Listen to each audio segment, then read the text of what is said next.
Good afternoon. Thank you for joining us today as we present the implementation of central bank digital currency from the perspective of the Bank of Canada. My name is Dharti and I'm joined by my colleagues Emma, Marlin, and Braden from the Bank of Canada. Our team has been tasked with examining the advantages and disadvantages of developing a Canadian strategy for central bank digital currency, which we will refer to as CBDC throughout our presentation. Next slide, please. So moving on to the issue, rising prices of goods and services threaten the standard of living of Canadians, making it difficult for them to maintain their purchasing power. At the same time, there has been a proliferation of private digital currencies, which operate outside the traditional financial system. These are not subject to the same regulations as central bank currencies, which can potentially undermine the Bank of Canada's ability to control inflation. In this context, a stable central bank digital currency can sustain Canada's economy. Next slide, please.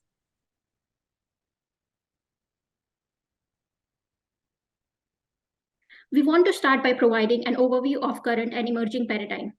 Cash has been the traditional form of payment for centuries. In Canada, we see a decline in cash usage. According to the recent Global Payments Report, it is predicted that by 2025, cash will only make up 3% of all point of sales transactions in Canada. Canada is the world's most cashless economy. Canadians are increasingly turning to contactless technology for their payment needs, and every day, private digital currencies are growing. It involves around 21,000 varieties of cryptocurrencies, and the top 5 cryptocurrencies have a market cap of $40 billion. We are seeing a growing trend of companies creating digital currencies and accepting cryptocurrencies as payment. The widespread adoption of alternative means of payment not denominated in the domestic currency would weaken monetary policy transmission because the central bank would influence a smaller portion of the economy. Some countries are either taking a cautious or a regulatory approach. 114 countries, representing over 95% of global GDP, are exploring a CBDC, out of which 14 countries have launched CBDC pilots. What have we done so far?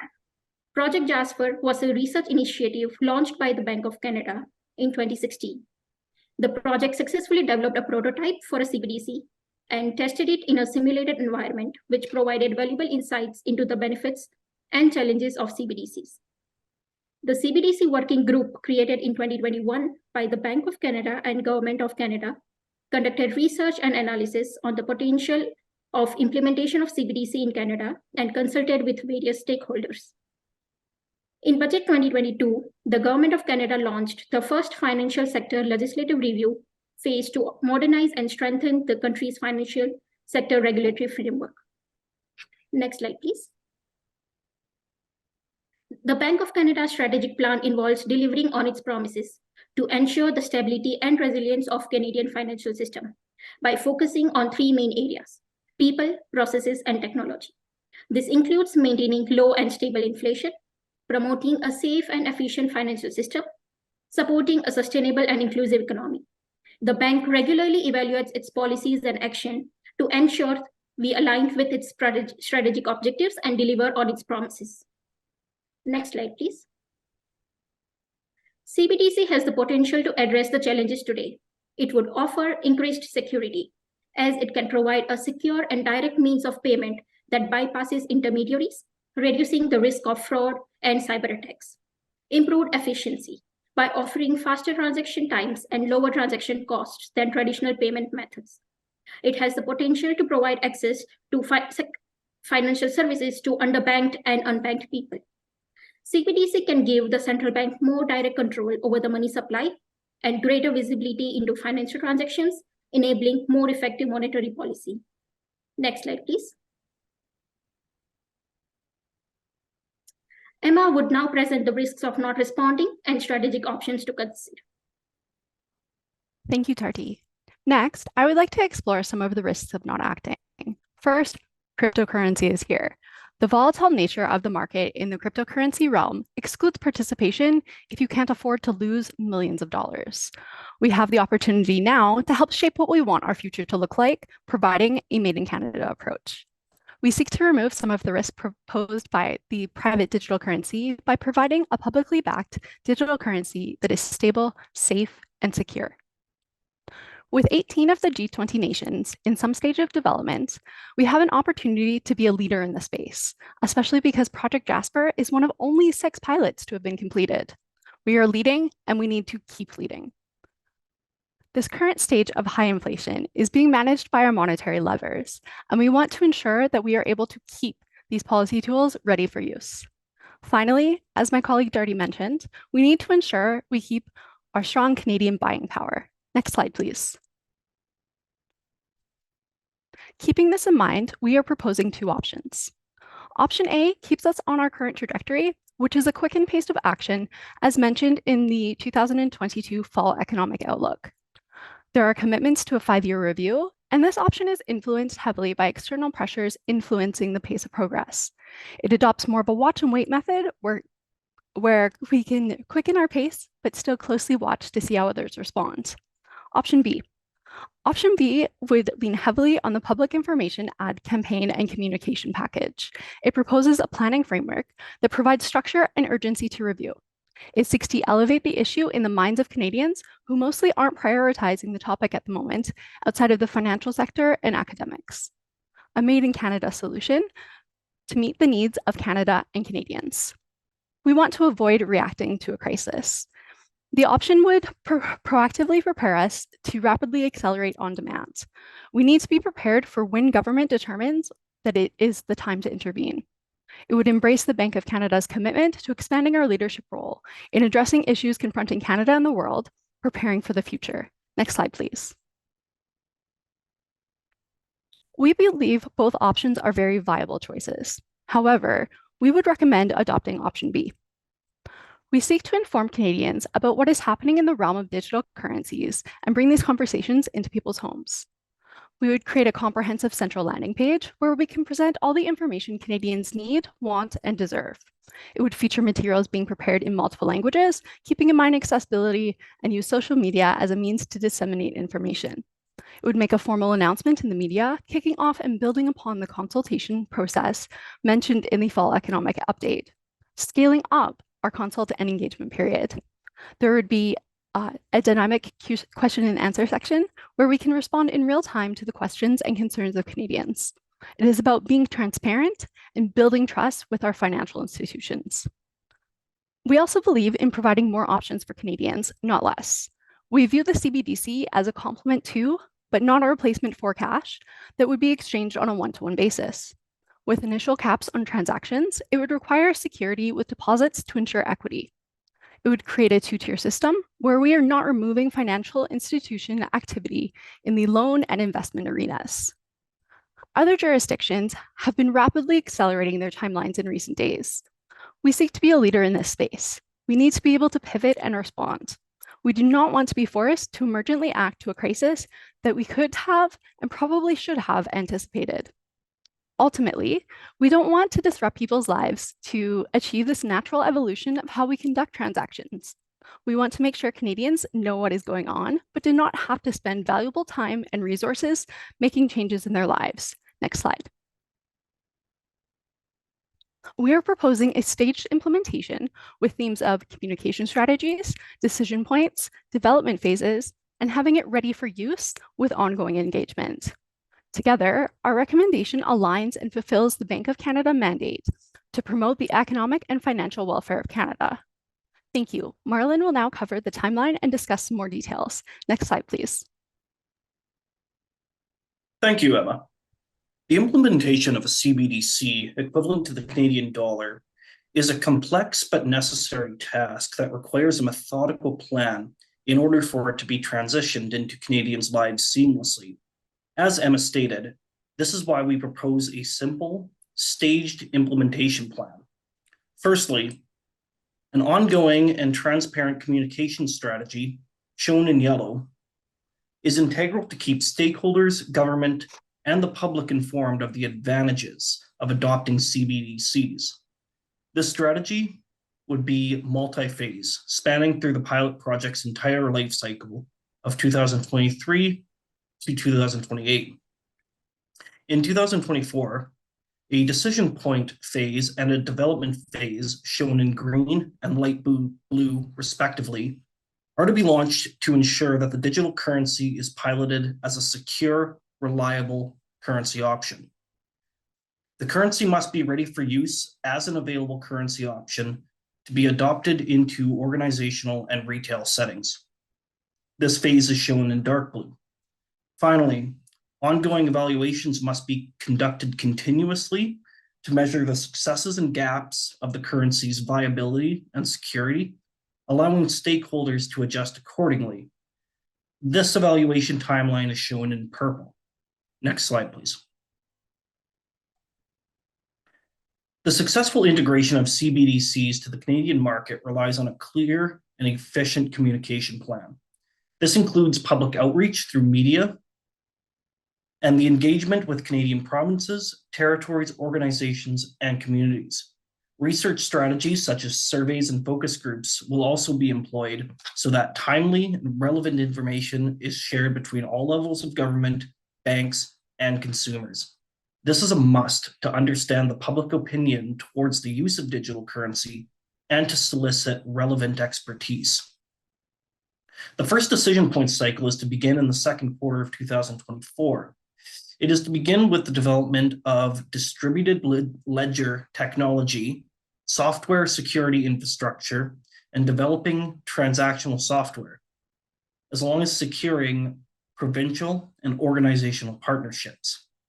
A 6-month evaluation will be allotted between the first decision point cycle and the retail pilot launch to further communicate the currency's application to the public and to patch potential security risks in the currency's software and infrastructure. The digital currency must undergo a rigorous development cycle to be launched as a secure, available alternative to the Canadian dollar. It will be monitored by external suppliers during this time to evaluate how and when it is used, gaps and limitations, and public perception. Adjustments will be made accordingly depending on the data collected from the first launch cycle.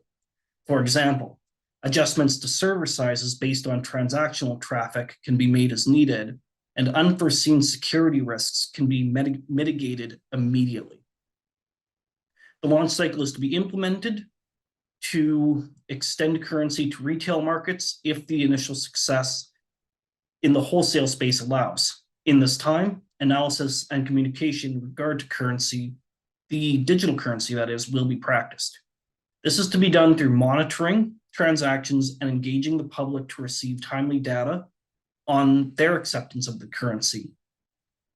This evaluation is integral to ensure that ongoing development of the currency is kept up to date to adapt with the changing economic, political, and social climates, both here in Canada and internationally throughout the years. Now, I will pass it along to my colleague Braden to discuss risks, analysis, and financial implications of a Canadian digital currency. Next slide, please. Thanks, Marlon. So we've discussed our implementation plan, but how are we measuring success? We believe success for our project can be measured by these 3 categories. For acceleration to take place, we need to keep to our timeline. This means proper communication. We will meet this criterion through our extensive communication strategy and by ensuring the flow of information between our stakeholders is constant. Keeping to our timeline will also require strong design, which we will accomplish through a competitive procurement process that clearly lays out what will be expected of suppliers and the timelines they will need to adhere to. Next, we have engagement. Our communication strategy works on sparking public discourse and getting people talking about CBDC, a concept that many Canadians will never have actually heard of. It also helps ensure that public concerns have a way of being voiced. Our plan inherently requires constant engagement with stakeholders, such as regulatory bodies, other levels of government, financial institutions, and all of our different stakeholders. Each stage of implementation will also require the coordination of many different intergovernmental, private sector, and public stakeholders, which will be facilitated by our communication strategy. Another important matter we believe will drive success is proper communication with elected officials. Politicians will ultimately be the ones deciding whether implementation of a CBDC goes forward, which is why we built evaluation and decision points into our staged implementation plan. This will allow us to update officials on progress so that they can make informed policy decisions. Our final category is scope. Our plan will take a complex issue and make it specific through our evaluation periods, which are meant to review what has been learned and recenter our project around updated goals. By keeping up with our international partners, our plan can be measured against similar projects conducted by central banks within our trade alliances. Engagement with our stakeholders and public lines of consultation also provide further ways of measuring if the project is achieving what it is meant to. And finally, by sparking public discourse, we show the public why this project is relevant now and explain that implementation helps us stay connected in the international sphere, which will help safeguard the Canadian economy. This aligns with the bank's mandate to promote the economic and financial welfare of Canada. Next slide, please. Continuing with the theme of success, what are some of the risks to our plan and how can we mitigate them? Legislative delay and deliberations will be mitigated through our set timeline with its extensive evaluations and decision points. These points are meant to provide elected officials and concerned parties with the information required for quick evidence-based decision-making. Issues of supplier delay will be mitigated within the procurement process through contract development and penalties as well as incentives. Finally, public concerns over cost and need can be mitigated through our information campaign and transparency throughout the CBDC process. Issues of privacy and security will be addressed through system design, and the project will only go forward with strong assurances of proper privacy and security from all stakeholders involved. Next slide, please. Costs. Exact costs for implementing a CBDC are difficult to discern since CBDCs are a new policy area that central banks around the world are working on right now. The Bank of Canada and its partners will handle the project management costs, but may require a commitment from the federal government for capital costs of the project. The valuation check-in points will help us discover and update what these costs might be as we go along.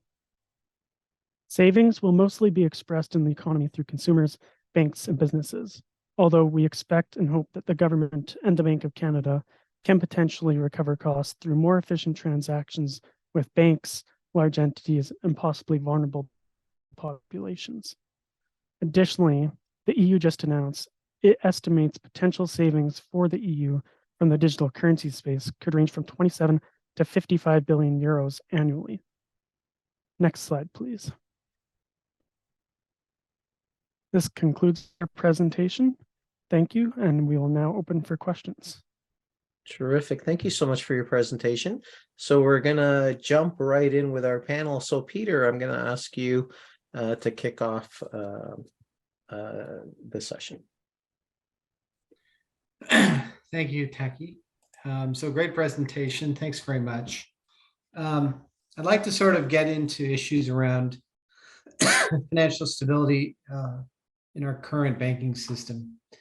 So what you propose will upset, or arguably upset, industry structure for the existing commercial banks, and they may be, a source of resistance to your success. So how are you going to manage that risk?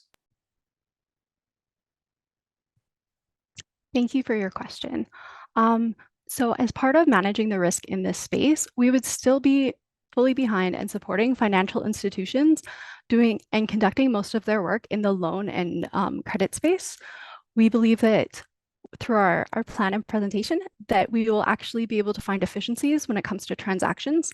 And so this will actually benefit the banks themselves as they can more so direct their attention and their activities towards that. Thank you. Thank you so much. We'll go to Ellen. Thanks very much. You very interesting presentation, by the way. You have quite an aggressive timeline with two pilots running, one like a year from now and one a year after that.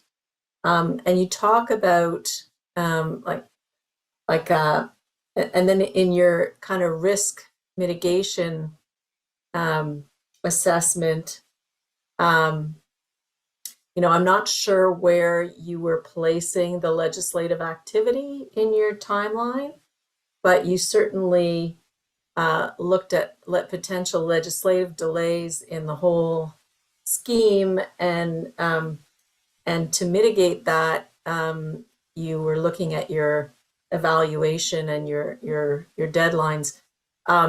There's the whole political process that really impacts legislative delay. What's the implication to your aggressive implementation plan if some of your strategies don't sufficiently mitigate the risks? Perfect. So part of our plan is building in these periods of time. We have 6 months. I believe it is actually on slide number 10, if we could take a peek there. Perfect. So there's some green bars that are added in there, and those are our decision periods. So we feel that we'll be able to get some data, be able to inform people how things are going, and then be able to make an informed decision. At these points, if things are not going well, obviously we can pivot, we can delay, and we wanted to make sure that those mechanisms were put into the plan from the very beginning to be able to address such concerns like the political process and legislative delays. Thank you. Thank you. We'll go to Ron. Thank you. Thank you very much, and thank you for the presentation. I'd like to go back to the beginning, to the problem statement that you outlined. So clearly, one of the things the bank is focused on is controlling inflation and dealing with the cost of living. And you stated that private digital currencies risk undermining the bank's ability to control inflation. Could you drill down on that a little bit to help us better understand what are the risks to the bank's inflation control objectives that are caused by private digital currencies? Thank you for your question, Ron. The main objective of why it may undermine the bank's ability is in terms of the transactions which happen. So currently with the cash system and the debit and credit, government already has a lack of monitoring power and how it is flowing through the economy.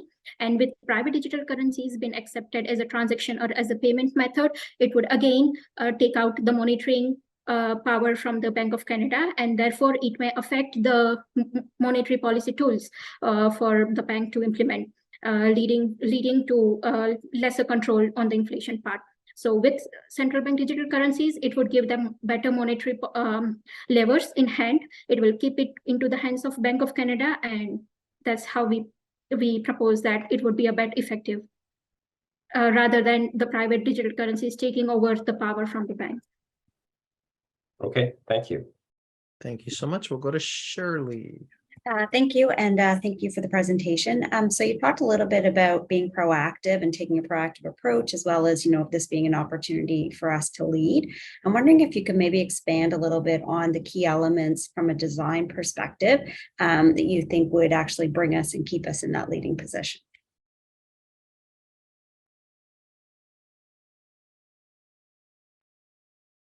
Thank you for your question. So in terms of being able to continue to lead, as some of the other judges have commented, we do have a fairly aggressive timeline.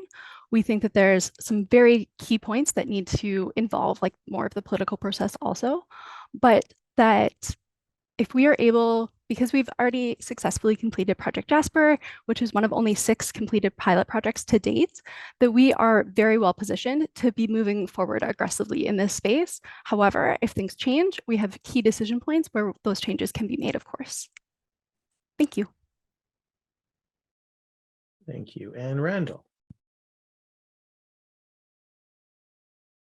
Thank you very much, and I too enjoyed your presentation. I'm just wondering, however, what the question for me is, how confident is your team? I guess that the international cooperation and coordination upon which a big chunk of this project will depend. How confident are you that it can meet the benchmark that you have for success here? And who will you be dealing with? Like, what do you see to be your main kind of international counterparts in this?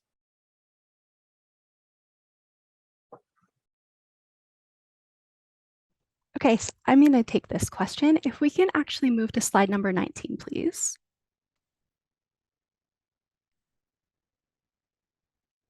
So we've been closely tracking the progress of CBDCs around the world. And when we had launched Project Jasper, actually, we've conducted a number of tests in the cross-border transaction sphere. And so we've already conducted experiments with both the Bank of Singapore as well as the Bank of England. And we anticipate that we're going to be able to continue to collaborate in these spaces. We're confident in that our trade partners are also doing very well in these spaces too. So we'll be able to continue to collaborate, learn from others, and be able to continue to improve and also sustain our plan and our goals. Thank you. Thank you. I have a couple of questions, given that we have a few minutes. My first question, and we'll go to the question and then we'll ask the second one. My first question is a little bit related to Ron, I think, brought up inflation. I was intrigued by seeing inflation so early in the presentation and inflation as kind of a driver. But up until recently, as we all know, inflation has kind of been a non-issue. But cryptocurrencies, crypto has been coming at us in one way or another for about 8-9 years, most of which has been a low inflation environment. So maybe just kind of asking for a comment there. Thank you for your question. Inflation, I understand it's not the existing problem. The inflation is existing in the society, but the real potential of cryptocurrencies creating it is not yet realized fully. And therefore, we are preparing for future needs and future prospects where we would need to have a digital currency as an alternative for Canadians, as an alternative to private digital currencies and cryptocurrencies. For people who cannot, mostly the cryptocurrencies have become a tool of investment, and people who cannot afford to lose millions by investing in those and using it as a payment method, we want to provide a stable and resilient digital currency as an alternative to cash for people to use continuously. So we are building on the resilience and preparing for the future problems to come. Thank you. That actually dovetails nicely into my second question. You've mentioned a few times throughout your presentation that cryptocurrencies are already here and cryptocurrencies are already kind of in the market. But my understanding is that cryptocurrencies essentially, they're very rarely used for payment settlements. They're more of a kind of a, let's call it an investment holding or a speculation. It's very rare, I guess, outside of cyber attacks or cyber ransoms that they get used as a form of payment proper or settlement. So I was just wondering again if you could comment on that.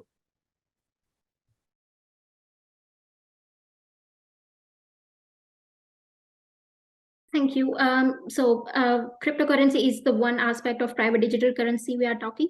There are many multinational companies who are working on creating their own digital currency as a means of payment. So through this plan, we also are catering to that potential problem that may arise if companies are using their own currency. It would take the monetary levers from the government if it becomes mainstream, though it is not existing yet. But for potential future, not just cryptocurrencies, but there are around varieties of 21,000, and potentially many companies are working on creating their own payment mechanisms. So therefore, we are using it as for both. Terrific. Thank you so much. So what you were saying, and I'd misunderstood before, was that you're in an anticipatory way that crypto is here for payments and that the Canadian state has to go aboard that way. So with that, on behalf of all my colleagues, I'd like to thank you for taking the time to come before us today to this panel with your presentation. And thank you for your time and for your energy. And we wish you all the very best.